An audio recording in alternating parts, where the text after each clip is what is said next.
Hello, stay một bọnគ្នាថ្ងៃនេះគឺខ្ញុំបារម្ភបងប្អូនគ្នាមកដល់លេងនៅគ្រីរំដងណាសម្រាប់បងប្អូនដែលគាត់ធ្វើការនៅហត់អីចឹងណា stress ឬក៏អ្វីមួយចឹងត្រូវការថាសាកថ្មជីវិតអីចឹងណាអញ្ចឹងហើយកន្លែងដែលយើងអាចកំសាយអារម្មណ៍បានដូចជាតាមព្រៃឈើទឹកធ្លាក់អីចឹងណាបងប្អូន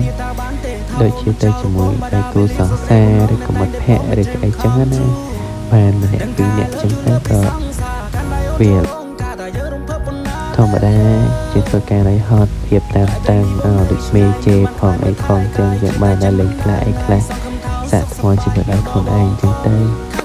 ធ្វើការខ្លះបងតានាគីខ្លះចាយខ្លះទុកខ្លះសំខ្លះទៅ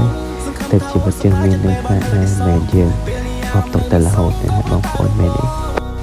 អញ្ចឹងហើយក្តីសុខយើងគឺយើងអ្នកមក